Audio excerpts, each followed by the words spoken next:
Hello, everyone, and welcome to today's Behind the Score.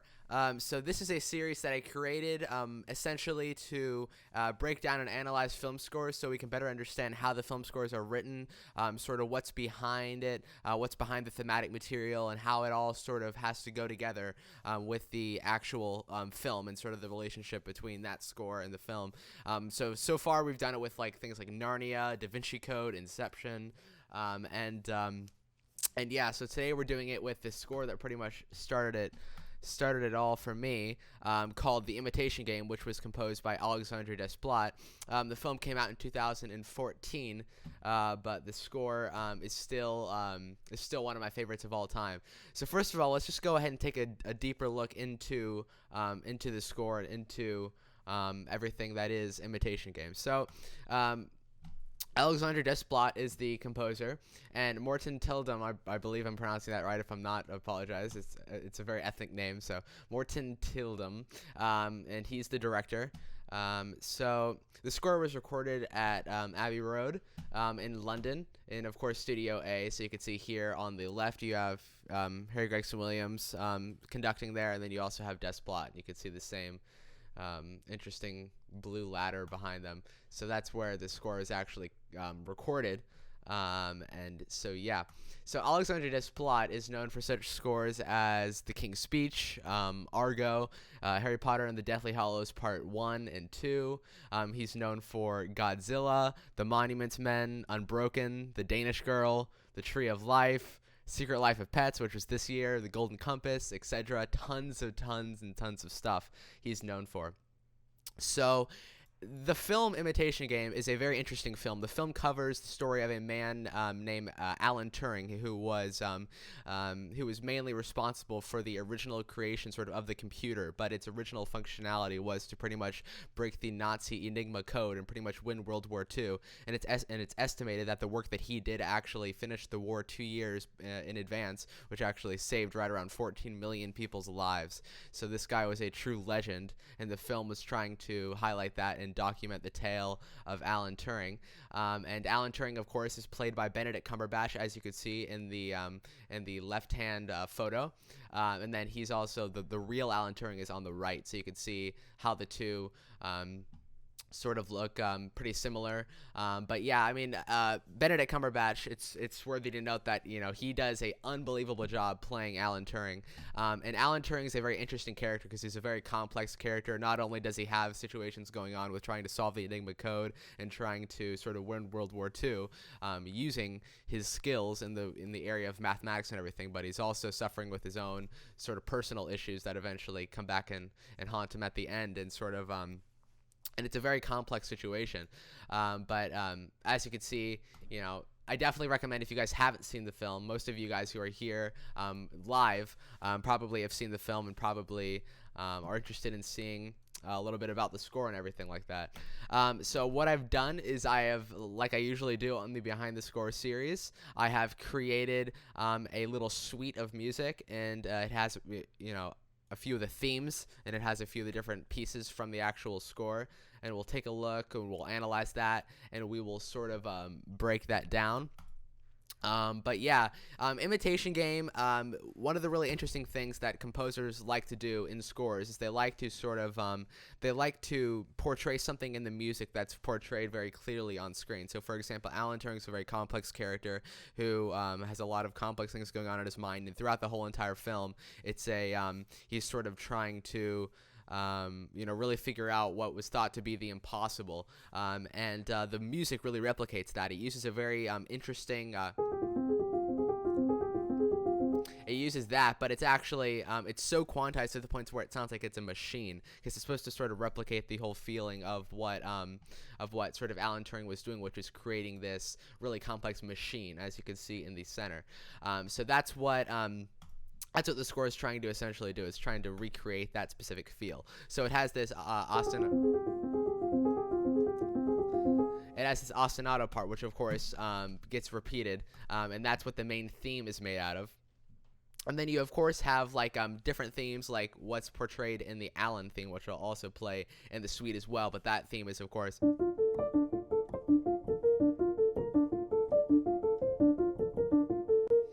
And so that's like a very interesting theme. It's like a very mysterious sort of interesting theme. And then you also have sort of like the theme that's mainly shown in the Because of You track near the end of the film, which is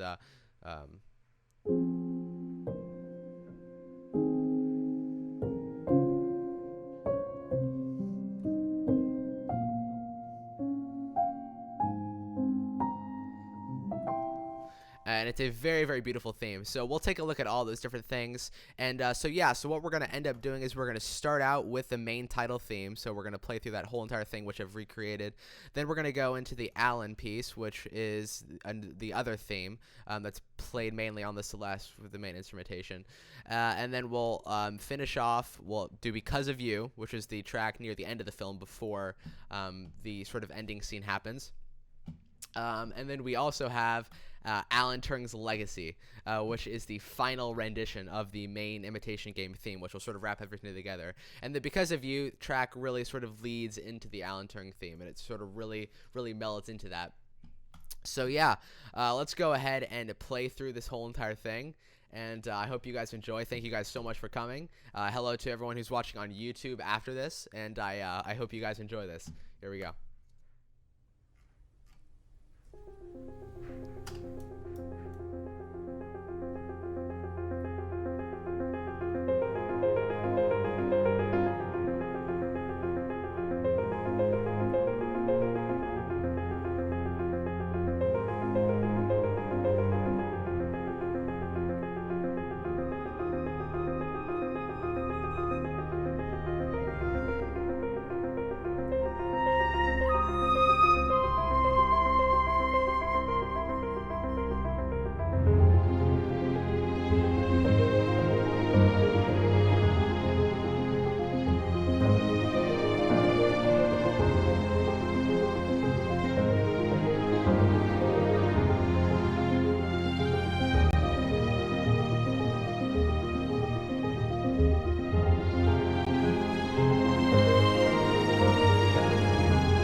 So here's the next theme. This is the Alan theme.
Alan Turing's legacy.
So there we are. So yeah, there's the little suite of music that I arranged there, and that was just a few different tracks from the Imitation Game score. So yeah, one of the things that is a little tip of mine, it's a little trick, and I told Michael it a few months back, but it's a very interesting trick. So I take a recording of 433 by John Cage. As you guys know, John Cage wrote this piece, and there's pretty much nothing being played. It's pretty much just an orchestra sitting there, silence. And so there's a lot of different interesting recordings, and you hear like the little sort of you hear the instruments sort of moving, and you sort of hear all the little things in the recording. And I love to put that under tracks because it makes it sound like it's actually being recorded in a sort of scoring stage. It has that feel. And when you add it on top of the whole entire thing, like if you, it begins to sound way more realistic to where if you were to just get rid of it, and then you, much more sampled. But when you add this, it's just that little bit of like sort of like,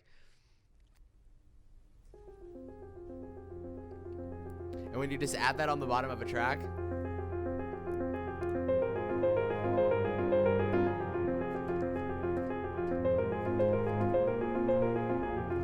and you can't always hear it, but it's always there.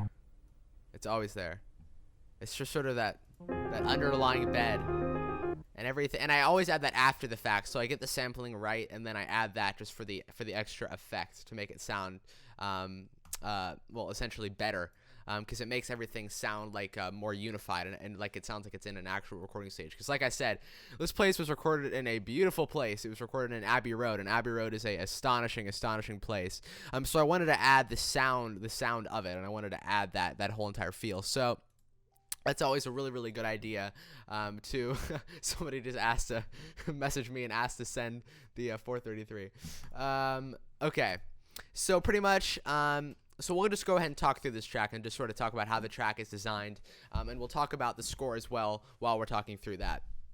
So as I said, with this main piano part, with the main ostinato piano part, which goes da da da da da da, and this, by the way, this is in the key of F minor.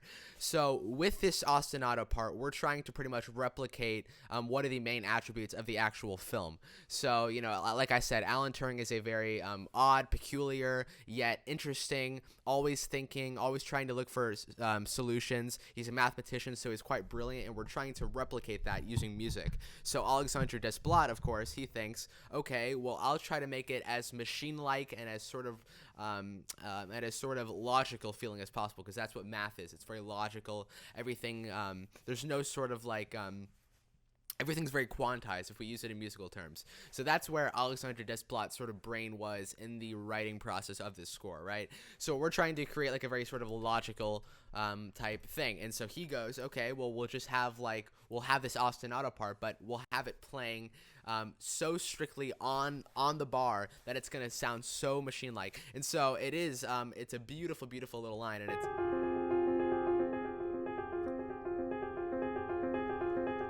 And then it goes in between that and then this. Right? And so then it goes...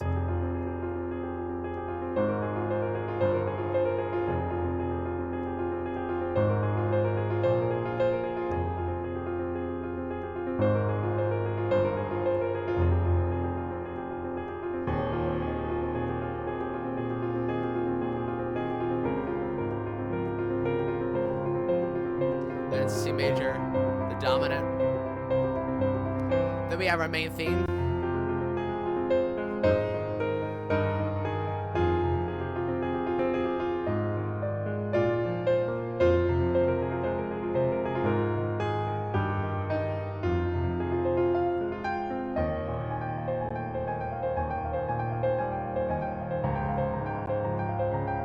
Right? And so that's like the main theme, and you know, it's the... And then we have that that very beautiful chord because it has a third in the bass, right? So it has, so it's pretty much just like that that E flat.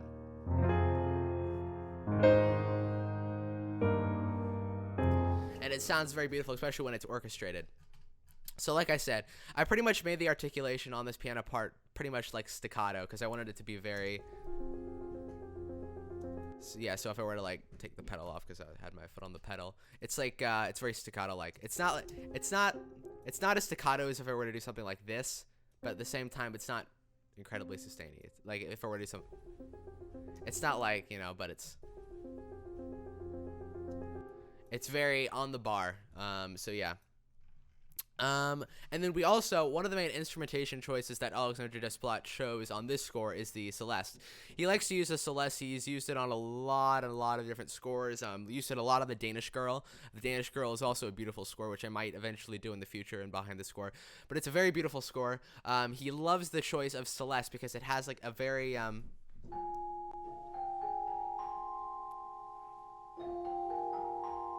it's like a very mysterious... But it also works very well, like in a period drama, world. So like for example, the Danish Girl, the theme is.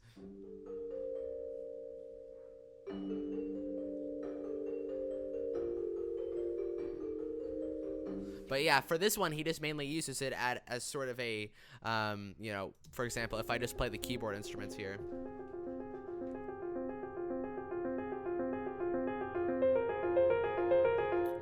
These go.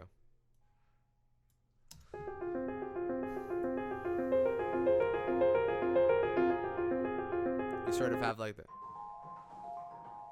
the Celeste, and the Celeste doubles on that sort of harmony to the main ostinato part.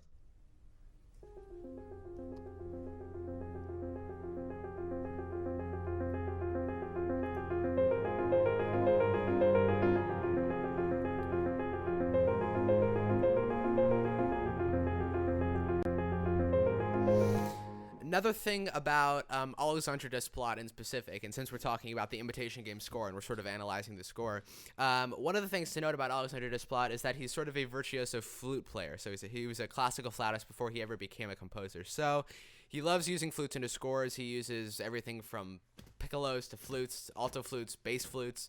This score, it actually, I was listening to the main theme, and I thought I heard something that was very low and that had the sound and the tone of a flute, and I was like, okay, well, it's a bass flute. So it is indeed, it's a bass flute, and the bass flute has a very warm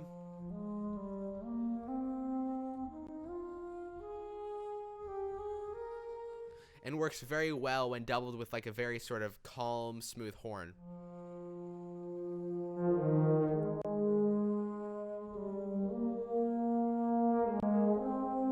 And he loves that doubling technique with the horn on like pretty much like mezzo piano, like very, very small dynamics. Right. So that's one of the main things that he uses in specific in this score. So yeah. So I'll sort of go ahead and play.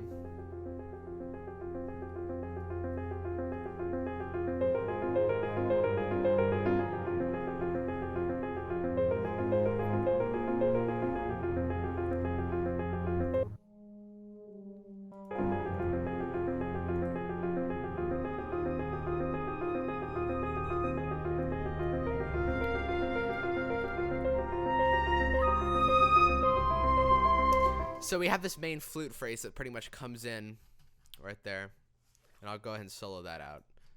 Where does that go? Where does this thing come from? Oh, here we go. So,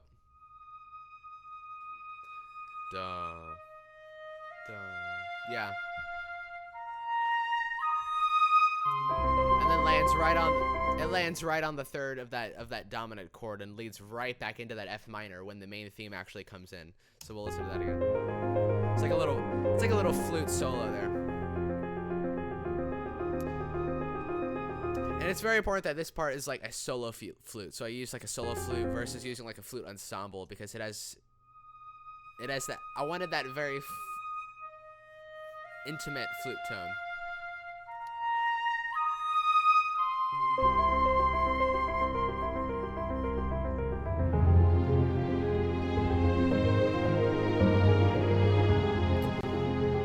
So then here we get into the actual main theme. So one thing to note also, like sort of a little tip that not a lot of people fully realize, a lot of people who are actually writing film score type orchestral music, when I write my music a lot, I definitely use this little trick. But the pizzicato articulation is something that a lot of us just sort of bypass and we don't really use because we think it's always sort of like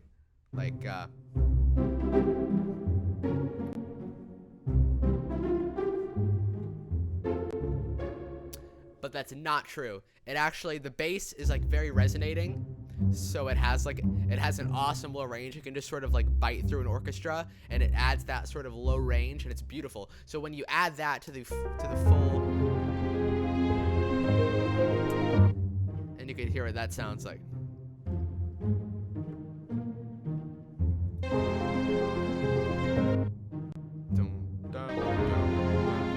And it's like a very simple bass line, like highlighting the chords, but it adds that sort of underlying bass feel that sounds awesome in this score. So we'll go ahead and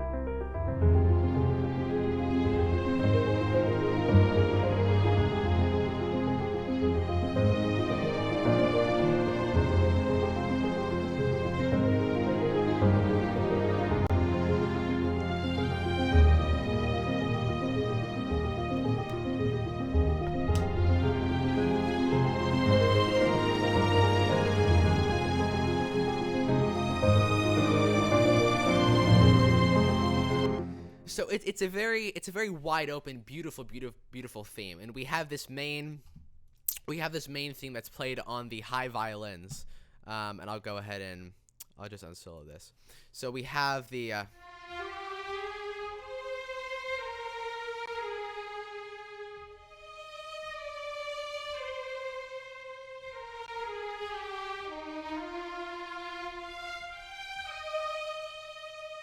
right? So it's a very simple theme, but it, you know, if we just solo out the strings, for example.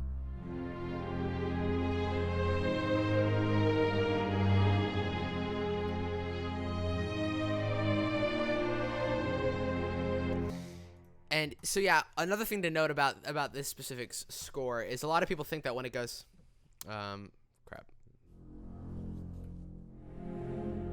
like when it goes, and then when it goes through again, and when it goes to that B flat, it's not actually B flat. It's a B flat, but it has like a, it's very beautiful. It has like the sus. It has that sus4, but it's like, but it has the 3 as well, which is very beautiful. When you have the 3, but you also have the sus4, it's very nice. It's almost like if you were to have like that sort of, but then you'd have like the. So it's a very beautiful, beautiful tone.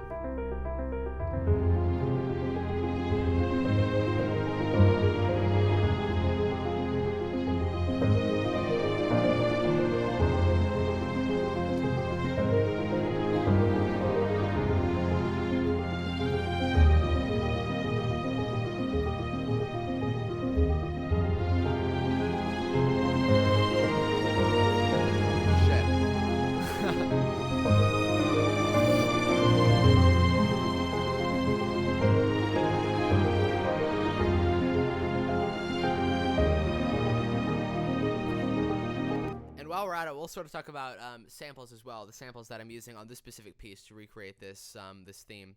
I have no idea how long that border was off for, but anyways. So we have cinematic studio strings up here.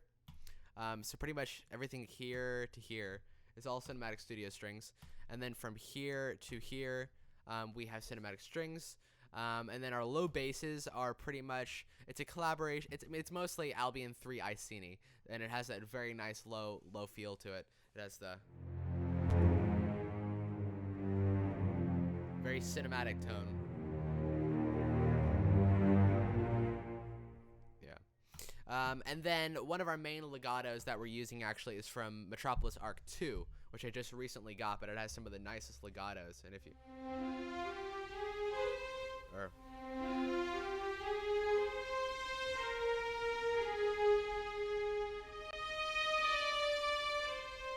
and it has like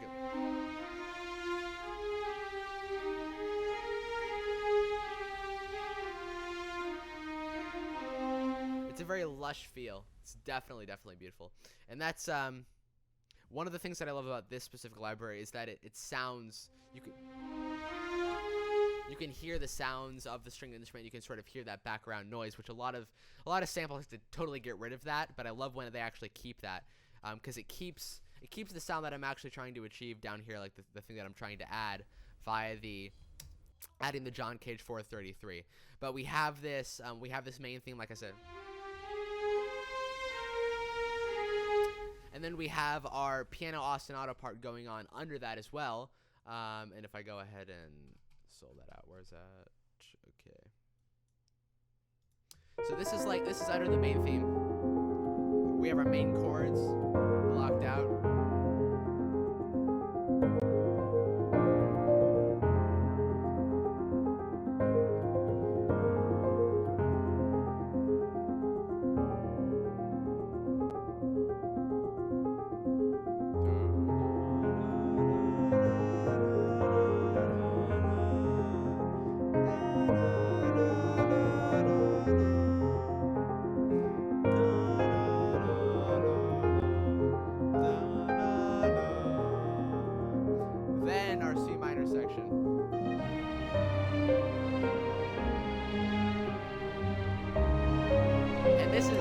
This is especially beautiful because we start out on the C minor, then we jump up a half step, and then we have that C sharp major. And it's beautiful.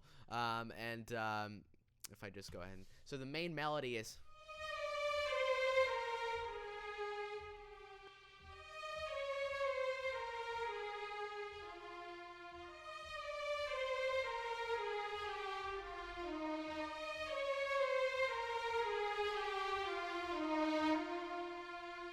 And that's one thing that I love what Alexandre Desplat, like his writing style, is always sort of centered around the idea that you have that main theme, and then of course you have like these little sort of like what you would have in classical music. You'd have this development section where you sort of go on a little bit of a harmonic journey. And he does that in his Light Between Oceans score. He does that in his Danish Girl score a whole lot, especially with like I believe the track is Lily's theme, but he or the second track from the Danish Girl score. He goes on these harmonic sort of journeys, and it's so smooth, and he really knows how to develop a theme, and he knows how to develop a specific sound. So yeah, so for example, like on the Light Between Oceans score, you know, you have your main theme.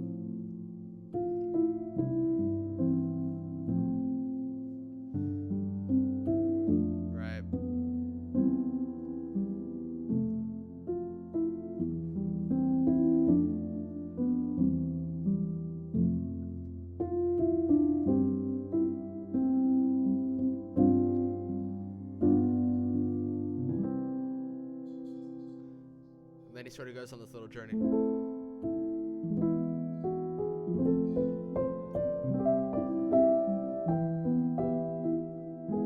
Yeah, but then he goes on this harmonic journey, and pretty much that's what he does on this thing too. He sort of has this. And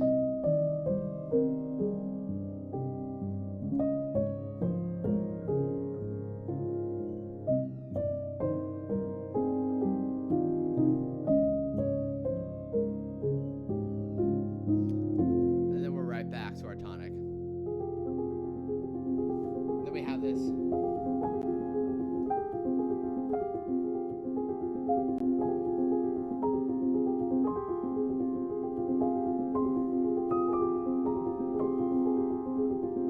That was sort of like a little flute solo. And then we're back.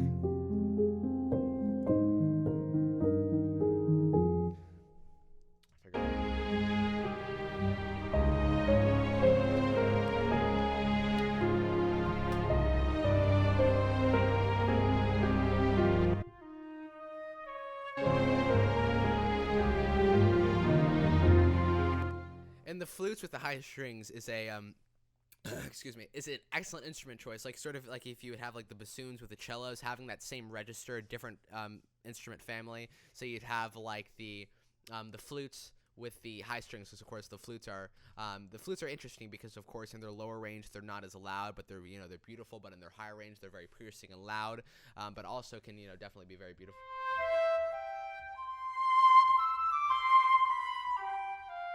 But violins definitely go well with that whole sound. So that's why I like to double that a lot, especially in this little section here.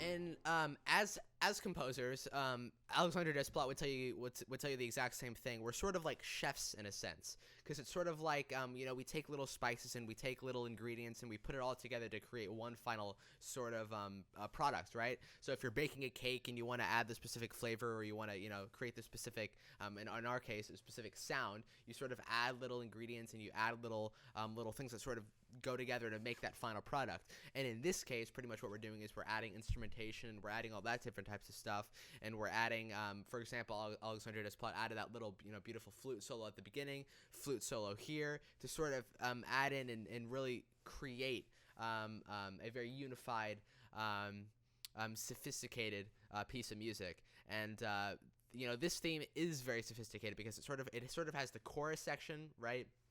So you have like the da da da da da. You have the intro section, but then you have the bridge. Then you head back to the chorus, and he sort of structured it like a song. And Alexandre Desplat, what he likes to do, what he's always loved to do, is he likes to start out the film with the theme, and he likes to end with the theme in the film. So if you'll realize this, if you go and you watch something like The Danish Girl, it starts right off with the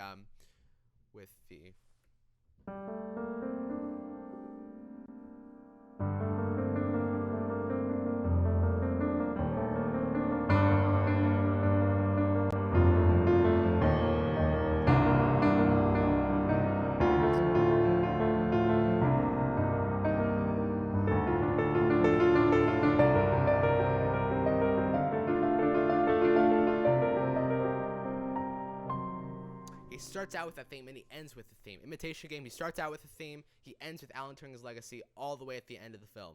So he loves to do that. He loves to use themes. But some directors don't like it. Some directors just like the music to sort of be that invisible character that you don't walk out of the theater remembering the music, or you walk out of the theater remembering the theme. You're walking out of the theater remembering the film. And a lot of directors just like to use music that way and don't like a lot of thematic material.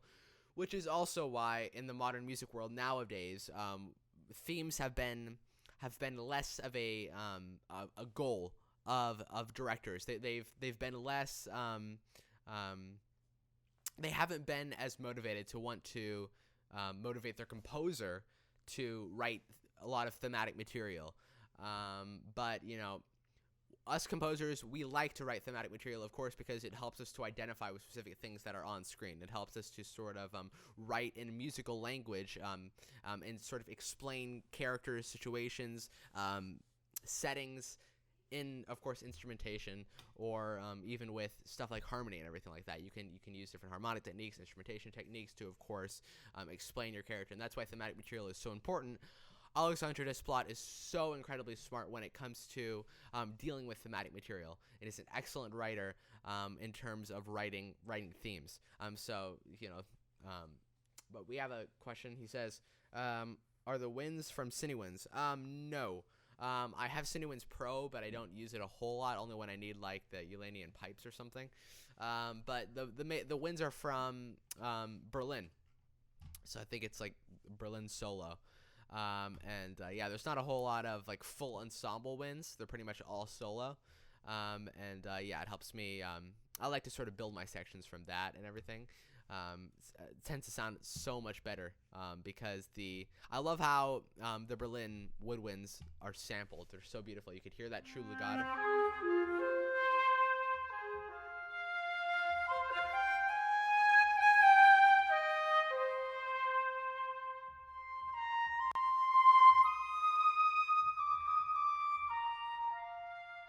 Like you can just hear all those legato transitions.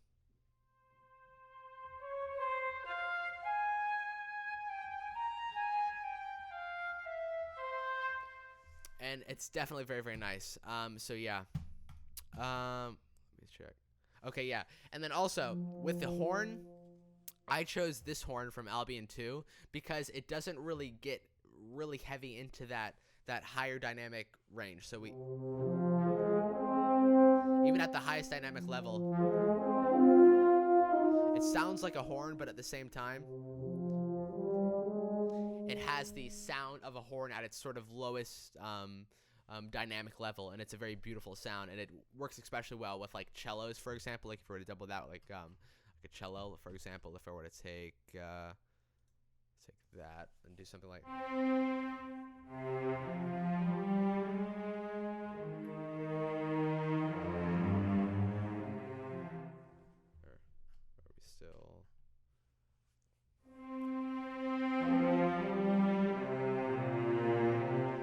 Very well together. They really work together. What in the world?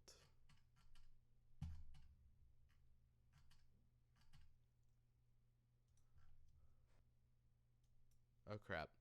Don't know what I did there. Okay. Says legato sounds amazing. Yes, it sounds great. Yeah, Berlin is sampled so excellently. I love orchestral tools in that fashion. They sample excellent legato. And Metropolis Arc 2 also has some excellent legato. I must have pressed freeze on one of the tracks accidentally. Sorry about that. Could you show us how you created the warm low string sound? Definitely, once this shuts up and stops freezing, which it will in a few seconds. But anyways, yeah. So yeah, I mean, this is an excellent score, and yeah. Okay.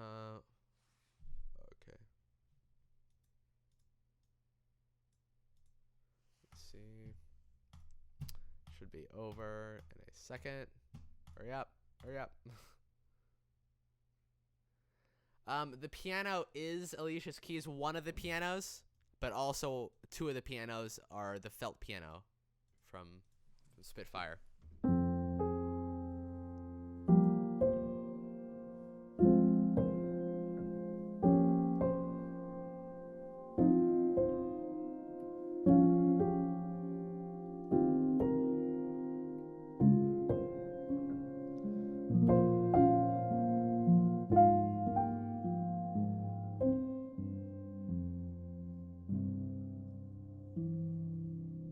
And Alicia's Keys has the more brighter.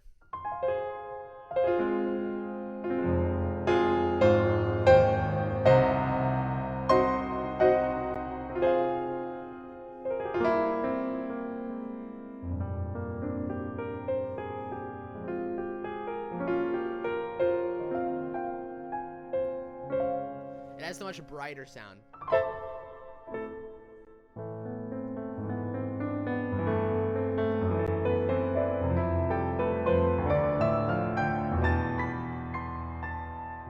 Right?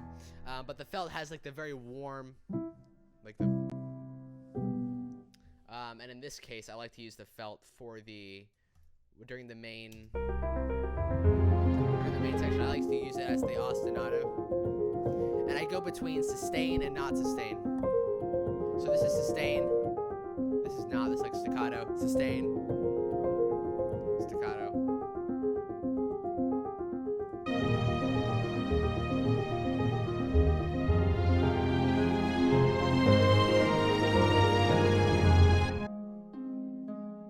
Also Spitfire's harp.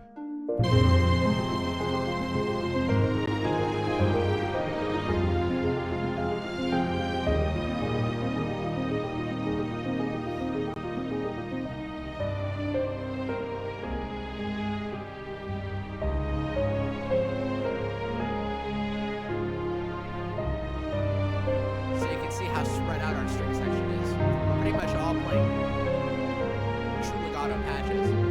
And this is another excellent idea that you guys should sort of at least think about. We're essentially using all true legato patches, which are monophonic patches, meaning you can't play more than one note at a time. And when we do that, we end up getting a much more realistic, excellent sound, because violinists aren't playing multiple notes at one time, like, you know, a guitarist would play like on a chord. They're playing you know, monophonic voices, and then the whole section is orchestrated in a way to where the harmony is split up between the different instruments, right? So when we orchestrate it like you would orchestrate it on a full score piece of paper, you have the much more realistic sound. And especially because each one of these different patches that I've chosen to carry the main theme, each one of the patches that I've chosen them because they have an excellent true legato sound, meaning that the legato transitions are very smooth and they sound great. So yeah, and when you have that all together, it ends up sounding.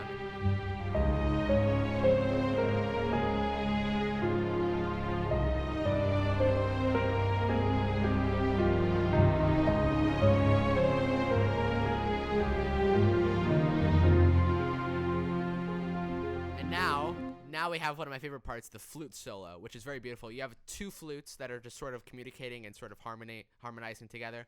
And I'll sort of go ahead and play it together, and then I'll solo it out for you guys to listen to it by itself.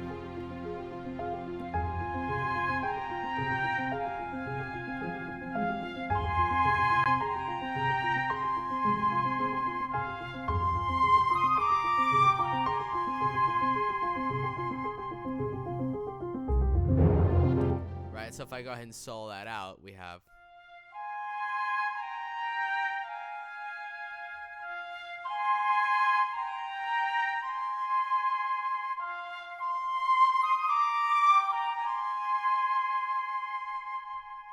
It's a nice little solo.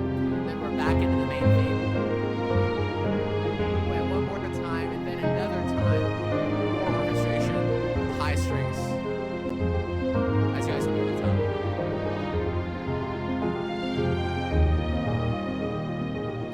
So now we bring it an octave up.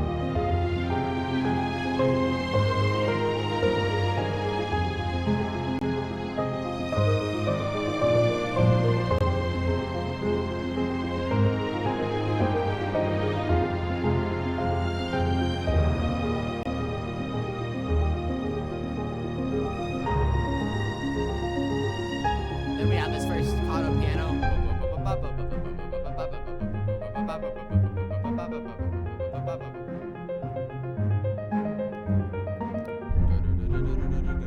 It's like a very odd section. You have the vibes and you have the Celeste, and they're all sort of work together in a very odd, peculiar way, but in a very unifying way. They all create a really interesting texture that it took me a while to actually figure out the texture. I was actually thinking for a second, how did he get that sound? But yeah, he uses vibes, he uses the Celeste, and it all adds up to create that sound.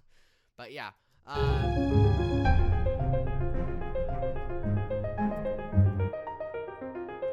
so we have this.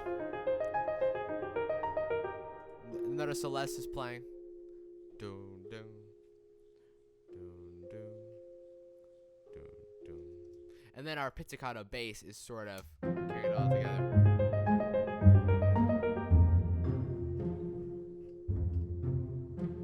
And then we have our vibes, which are just sort of doing some weird, like, just like a major sixth.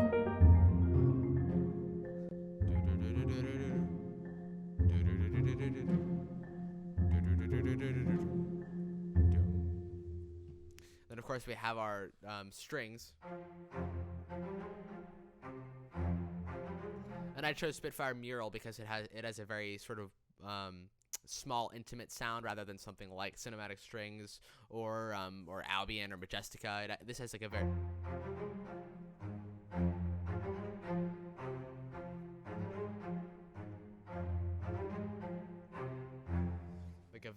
sort of like more chamber sound than usual.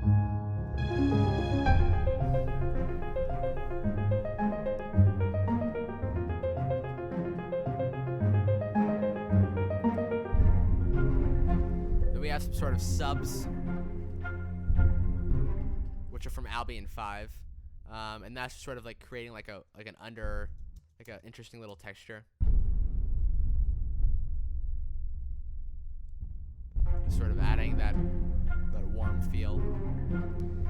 Then we have these weird, peculiar little flute staccato things that are just sort of like doom doom doom doom. And it's sort of weird. This last little section.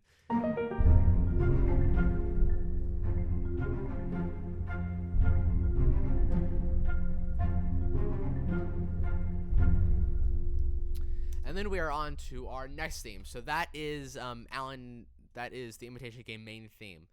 So I'll go ahead and play that one more time, then we'll move on to Alan. So here's that little section we just talked through really quick. So this is the main theme from the Imitation Game. For all the guys that weren't here.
And then here's our next theme that we're gonna do.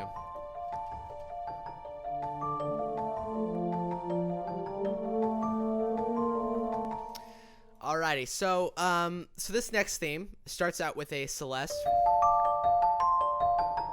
That's a very loud one. It must be on like a very low velocity or something. But it has that repetitive little figure there. It pretty much repeats throughout the whole entire piece. Very low velocity, I believe. And this is our Alan theme that we're actually playing here. And so this is the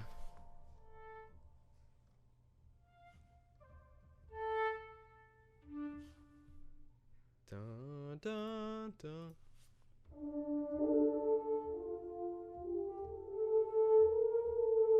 So yeah. Oops. So it has a little mysterious feel to it. And that is orchestrated in the bass flutes and in the horns.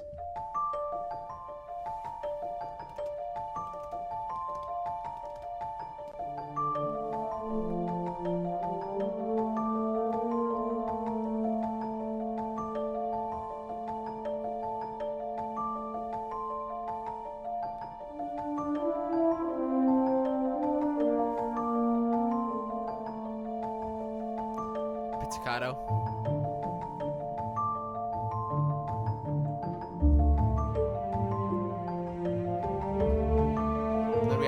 Then we have this cello.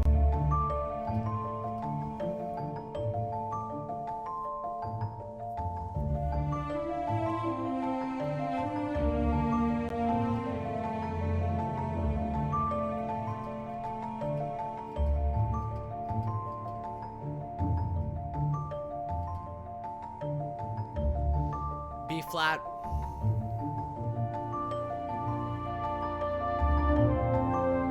G minor.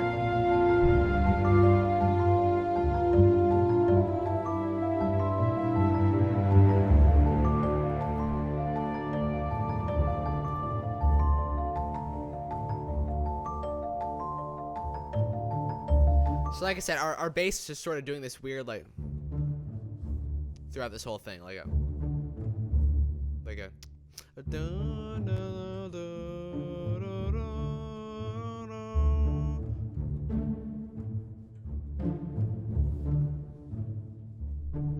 yeah. And so if you played it on its own, it would sound like it's about to like be some type of comedy thing. But it actually works very well in the context of this whole thing. So this is where that main theme comes from. And of course, it brings back the theme at the end of the film. Of course, when Alan Turing is almost, he's pretty much dying. He's pretty much going through a very hard time. And if you see the movie, you'll know what I'm talking about. But you know, it brings back that theme. It brings back the.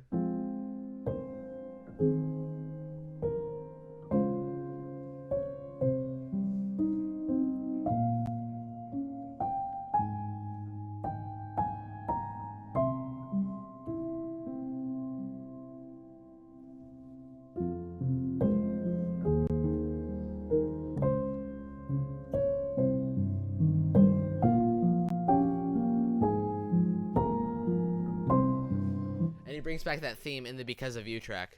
But as of now, it's like in a very mysterious context.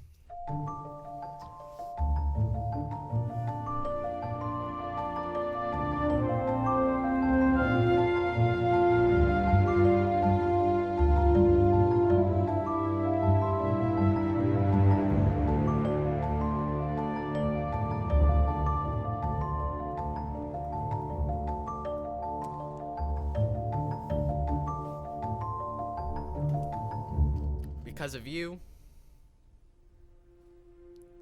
Flautando strings come in, and then we have the main theme come in the more sad context. Oh, yeah. So we're still in F minor. Thought we were in D minor. Okay, so we're in, yeah.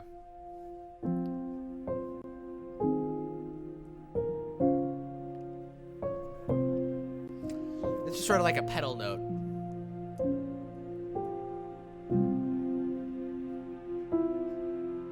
And then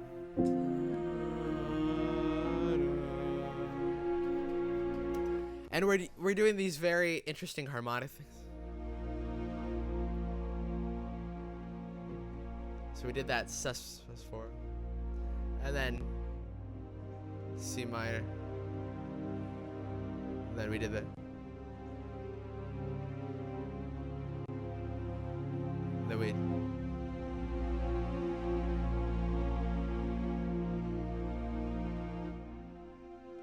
And now we're ready for Alan Turing's legacy, which let me go.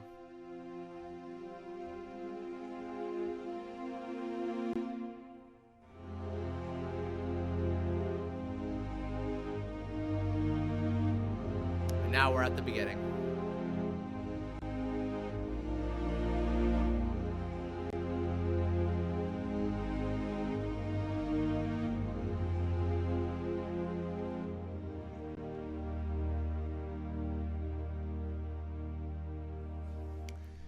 But of course, that little section there, the whole, that's orchestrated in soaring strings, actually, interestingly enough. So if I just play the because of you section, sort of.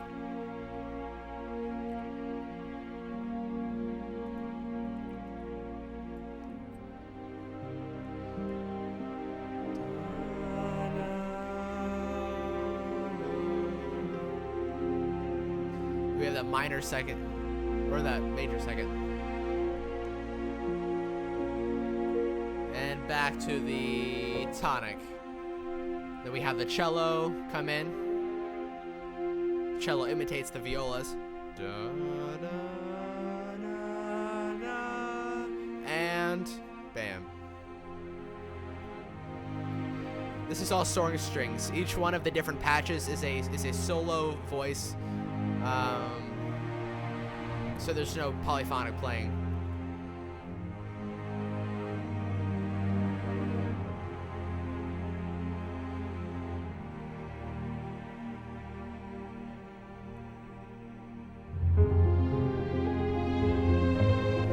So yeah, I believe the only thing, we do have some polyphonic playing here, but these are octaves. In this little bass thing, those are octaves. So we have pretty much each one of these different patches is soaring strings. So with soaring strings comes great responsibility because the legato is so harsh.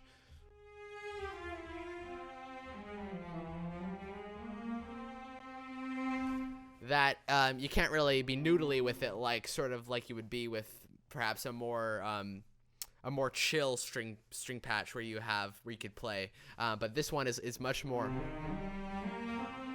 like if you're doing something like, you know, the Jupiter.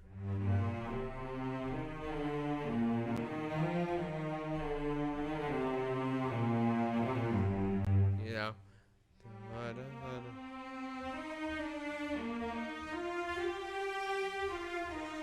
Like it sounds so realistic, and so I orchestrated it in soaring strings because I wanted that very realistic sound.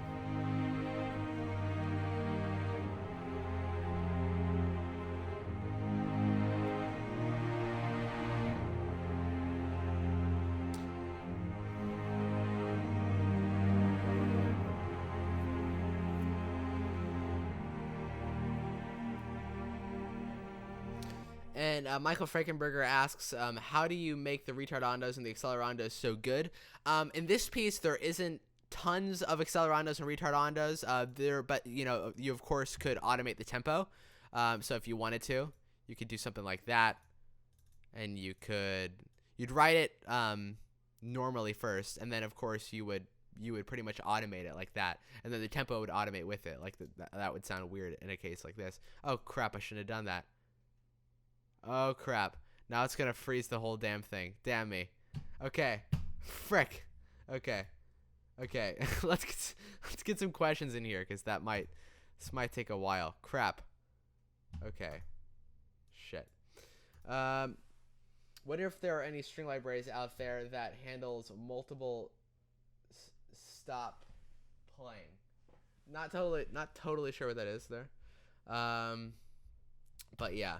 I mean, with string libraries, like I've said multiple times, every string library is so incredibly different. You know, if you're using something like, you know, Metropolis Arc, it's so different from Metropolis Arc 2. Albion is so different from Albion 2. And especially when you get into like how different companies are in terms of how they sample everything and how the different engineers sample stuff. They're all so incredibly different. So with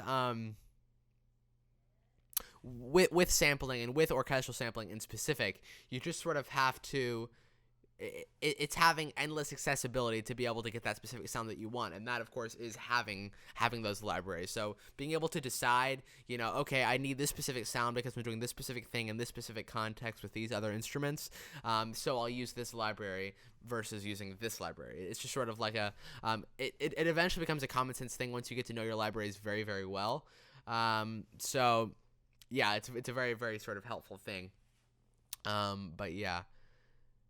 Damn. Yeah, this freezing thing is interesting because what ends up happening is, since I have like something like 200 tracks, or like 180 or something, things just start glitching, which is very, very sad. And when they do start glitching, I just have to sort of freeze the stuff that I know I'm not going to change, because it doesn't make that much of a difference in my workflow at all. So I just freeze the stuff in the string section, and then and I wouldn't need to change them again. So yeah. Damn it. This thing is so slow. And I don't even know why it's freezing the whole damn timeline. It's awful. Well, yeah. Let's see. Anybody know what Spitfire is up to? Something is coming soon on their webpage. Yeah, something is coming soon. I'm not sure what it is, because I know that they're doing the Eric Whitacre library soon. It's very weird because I don't know if you guys have seen this. Here, if I show you guys this.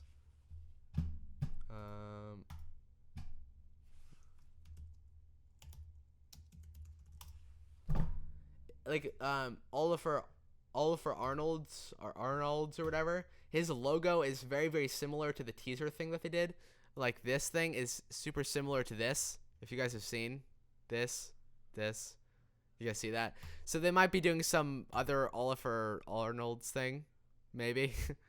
Not sure, but it definitely looks like it. So it should be interesting. But the sound is so contrary to what Oliver Arnold sounds like. It's very odd.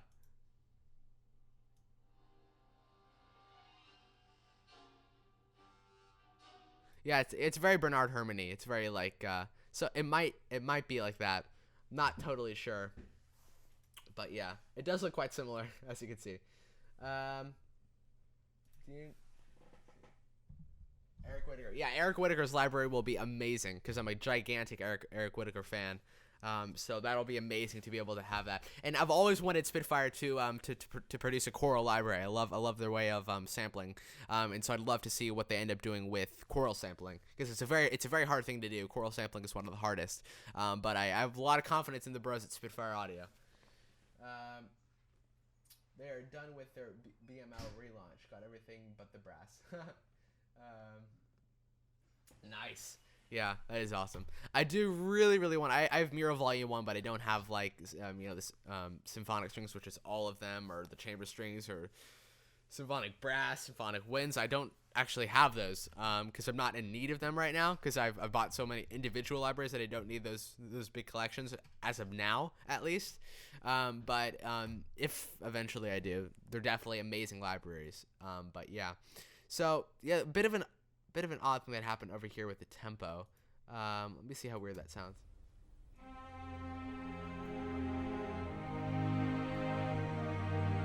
Yeah, it's not too bad. Okay. But anyways, but yeah, after it does that thing, it heads right back into Alan Turing's Legacy. And the whole entire piece ends, like the whole entire film score ends with this chord. Oops, not that chord. This chord. And then you have the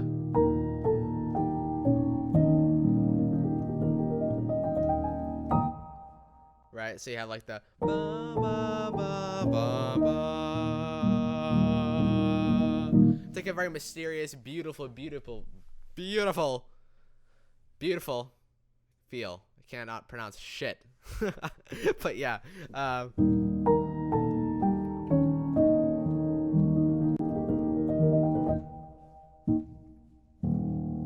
So that's that. But anyways, I'm going to go ahead and play the piece one more time to be spick with speed on mod. Don't know what you mean by that. But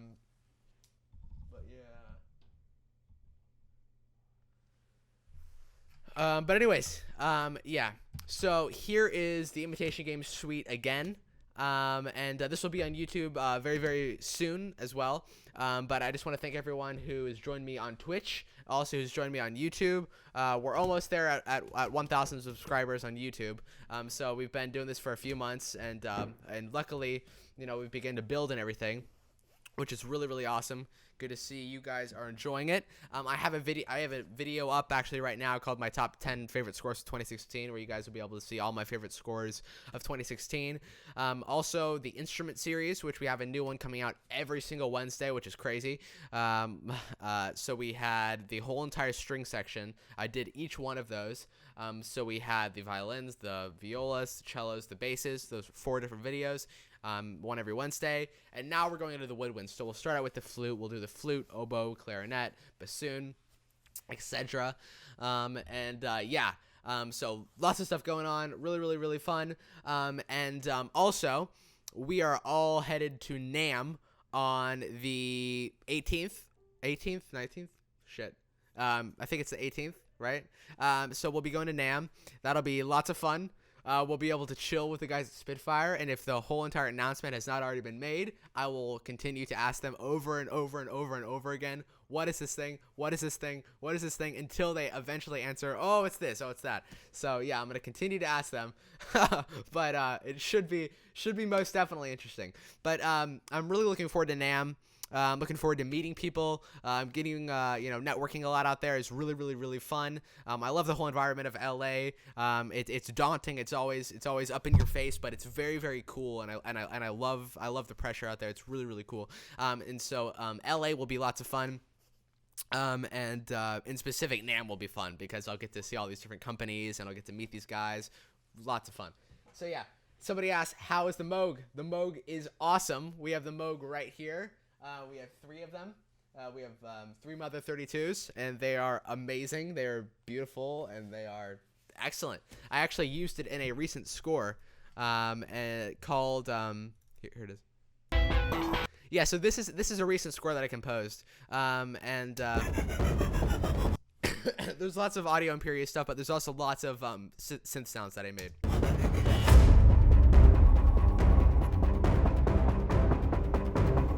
Like that sound, like the knocking sound, that's all with the Moog.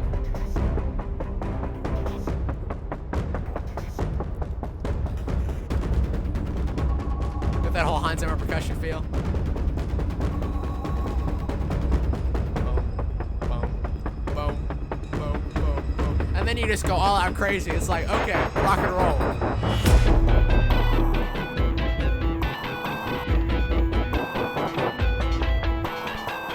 I was like, all right, I'll just go all out Brian Tyler here.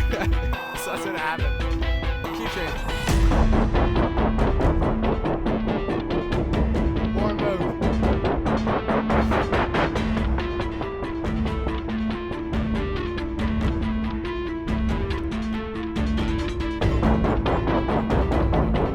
Those low synths. Really aggressive low synths.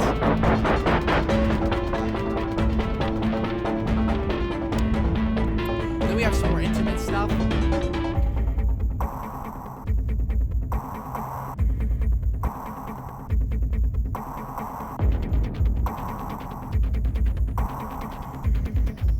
And then we're back in the game.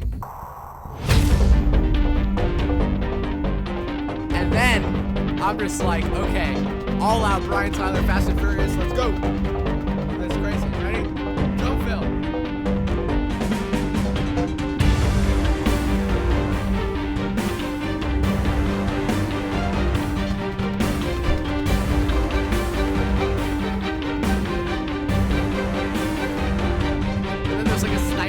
So it's like the sniper's looking out, you know, it's very cool. But yeah, that's just a little score that I composed recently, called Airsoft, which will be releasing in mid-January. It's like a very, very, very cool short film that a really, really cool director made, Matthew Campbell. Yeah, so that'll be releasing mid-January, which I'm looking forward to. What did somebody say? Have a great time there, Ashton. Yes, make them tell you. Haha. I might make it end of January, and we'll let you know. Still got my business I am working on. Awesome, awesome. Let's see. Good score sounds like an action film. It is an action film. Yeah, it's like a big airsoft action film. Lots of guns and stuff. Drum kit library, that was Metropolis Arc 1.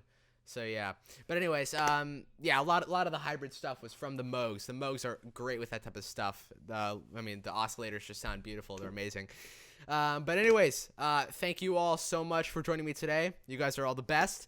This has been the first live stream in a couple weeks, actually, because we had the really gigantic big 5-hour live stream a couple weeks ago. And it's been the new year, it's been the holiday, but we're back in the game. We're out to make 2017 the best we can make it. That's all we can do. Just got to keep at it, and yeah, I hope everyone has a awesome week. Next week, I believe, and I'm gonna go ahead and announce this right now to all of you guys. Next week we will be doing Behind the Score Prometheus, getting ready for Alien Covenant. So we will be getting into the sound design, into the concept music for what I think Alien Covenant's going to sound like, but also taking a look at Harry Gregson Williams' main theme for Prometheus. This is going to be a gigantic, awesome, space-oriented, cool live stream next week. So please go ahead and RSVP and join for the live stream next week. It's going to be an awesome time. I look forward to seeing all of you bros there. It's going to be a fantastic time. Thank you guys so much. You guys are all the best. Have a fantastic week. Keep at work, and I will see you later. Cheers to you all. Here's the Imitation Game Suite.